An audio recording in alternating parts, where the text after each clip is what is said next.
lot of you have been asking for a tutorial, and finally I'm ready to share one with you. This one's going to be a long one, so buckle up. Hello. So a lot of you have been asking a lot of questions about when more tutorials are going to come. I'm going to show you how I made the pine soda that I made. And I'm definitely going to do that in this video. But a couple different housekeeping rules, just so you know, I'm not a pine expert, nor do I claim to be one. Also, this is not my original recipe. This was a Miss She and Mr. He video, which I got inspired by and have made this video. So this is not my original video. So don't be like, trying to snatch my hair and be like, you didn't make it. I know I didn't make it. I just felt inspired and I shared it with all of y'all. So let's get started. So before we get into that as well, I made a previous video talking about the species that I used today. I have white pine with me, and I also have some bishop pine that I've frozen as well.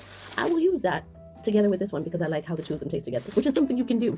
If you don't feel comfortable with doing that, and or you're allergic, or you might be expecting, or you think you want to be expecting, don't do this. This is not for you. Please don't do this because I don't subscribe to that philosophy.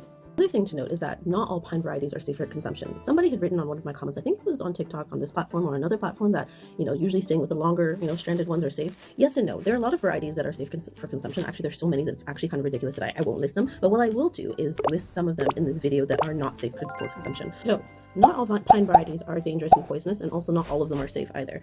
Just so you know, if you find yourself outside and you're like, I'm a forge, I'm gonna get some pine, do your research. Please do your research. I will never tell you to not do your research. I've written it 1,000 times, probably not 1,000 times. I've written a lot, and I think that all of you should be safe as you do these kinds of things, So anyway, for me, one of the most important things to remember, at least when I forage for pine, is that white pine has 5 needles, per bunch, and I believe red pine as well as bishop pine are 2 per bunch. The dangerous ones usually are 3 per bunch, but again, don't quote me on it because I'm not a pine expert. I'm just a girl who really loves this kind of stuff. So let's get started.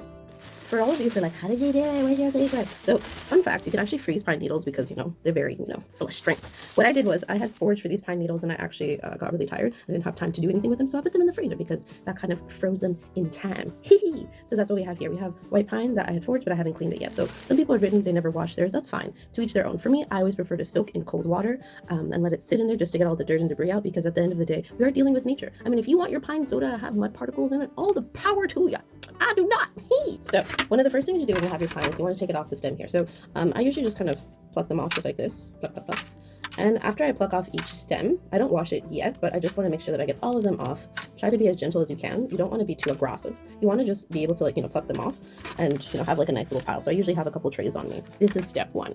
Okay, so step 2 after that is to start going through your pile. So I have 3 plates here. Essentially what I do is I divide it up into different trays. And you see like this part over here, which is like the bottom part. If everything looks nice and green, I just give it a little snip snip, cut it off.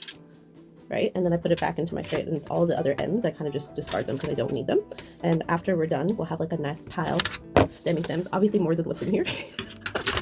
And then we will soak it in cold water and let it sit there for a good 5-10 minutes, and then take it out gently without trying to get rid of the natural yeast barrier, because that's important. So now here's the last step.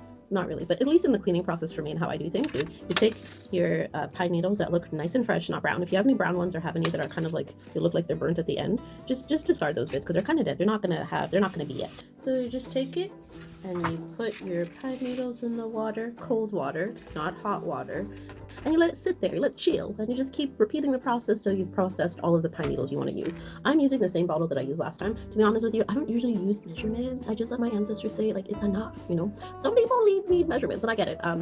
Really lead with your gut, or put a tablespoon or a teaspoon. Forgive me, I'm Canadian, so sometimes when you guys mention measurements, it's not equivalent, but do what feels right for you. The last step of making your pine soda is after you've soaked your pine needles in cold water for about 10 minutes, or until you see that any debris has kind of fall into the bottom. You just take it out and let it rest and dry on a paper towel. Don't get rough with it. You don't want to be aggressive. You want to be just nice and gentle with it and let it do its thing and dry a little bit. What I've done also is the next step is to grab your flip top bottle. It's really, really important that if you want to make this soda carbonation situation, that you use a flip top bottle, especially one that can handle pressure. I know some people had mentioned using a mason jar. There was a gentleman on my YouTube channel who had commented that he used a mason jar to make something similar. He used lemongrass because that was what was available to him. He said it worked, but unfortunately he destroyed 2 mason jars. So maybe don't use any mason jars. I highly recommend a flip top bottle. You want to take your pine needles, right? You want to gently just kind of ease them into your bottle. So I'm gonna do probably 80% white pine and 20% bishop pine, just because, to be honest with you, after my experience with using both kinds of pine, I actually enjoy the flavor of bishop pine a little bit more. To each their own. That's just me. That's how I be. So I'm just going to put a little bit of bishop pine that I've already cleaned and frozen. So you can freeze it if you decide that maybe it's too much or maybe it's not what you want to use. And then you can go from there.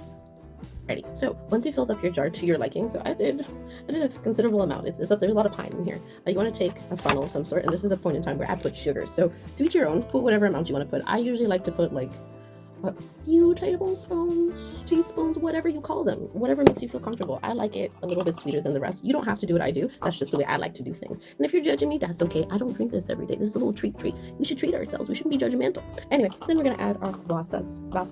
Okay, so water. You don't want to add it too quickly because sometimes it does bubble up. And that's not what we don't want to happen. So anyway, that's essentially it. And then I'm going to leave this on my windowsill for 3 days without shaking it. Good luck, friends. For the record, I did not use carbonated water. It was flat water that is filtered, and there's nothing bubbly. But it is starting to bubble on its own, but not because there's carbonated water.